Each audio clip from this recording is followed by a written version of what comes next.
Randy, Fred, congratulations on the album. Thanks. So, as you look at this album, did you ever think that this would take place again? No, no. I hoped maybe something. Yeah. And me even less. Yeah. Yeah, because I was retired. So quickly, let's go back to when was the last time you guys played together, and not like a charity event in BTO. 1991. 1991 was the last time.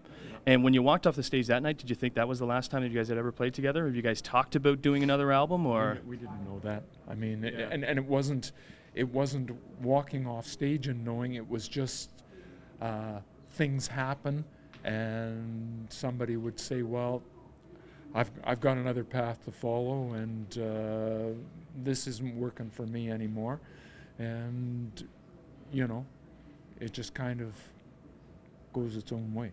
And, how did it happened because you had your own album going, and you wanted him to sing on it?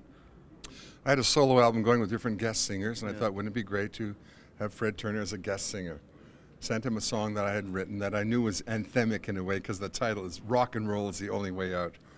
So I sent him that track, and I got it back, and it blew me away. It was everything I hoped for. It's like "Baby, You Can Drive My Car," but screaming at the top, like two voices. And I called him and said, "You got any more songs? I'll change this solo album, and let's make it a Bachman Turner album." We had this offer to play Sweden Rock, and let's go and do it as Bachman Turner, and let's use the band. And suddenly these two things came together. It was a natural evolution. Bam, we came together like two magnets, really, and just bam, like right back together. And it's really solid and strong, and a nice natural evolution that we were both comfortable with. You want to do this? Yeah, I want to do this, and just came together. And it's the same sound too. It's not. It's good hard rock and tunes, and it goes with the first song. Rock and Roll is the Only Way Out. Is that the only ways you guys wanted to do it?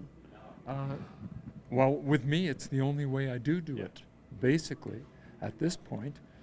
No rap, hip hop, anything like that. It's in the repertoire there, Fred. No, I couldn't get into that. It didn't make it for me. You know. Yeah. I couldn't relate at all. So.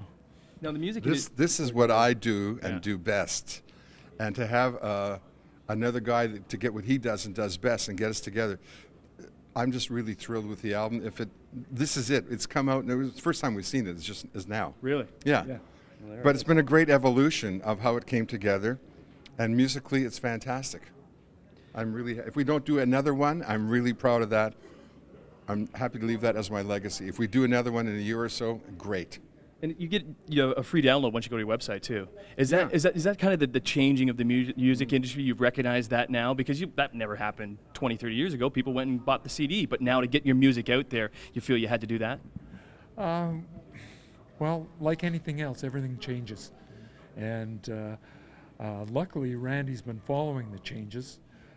I wasn't that close on it, so he was at the helm of the ship, and he's been carrying this whole thing, and I just said, "I'm here with you. You do what you got to do, and you do it. And tell me when, tell me where. I'll be there." Well, the fans had heard we were working together, and I was getting so many emails. What's it like? What's it like? What's it like? And you know when it's going to come out? It's going to be shared anyways. So I figured I'll just give them the first track, Rock and Roll's only, so they could hear what Bachman and Turner like. Yeah, as they say. And then maybe they'll buy the album. Who knows? So that came out a little while ago, and we've had, I don't know, hundreds of thousands of downloads now on that song, which is great. Now if we can only get 10% of those guys to buy the CD that it's out, that would be a little success story.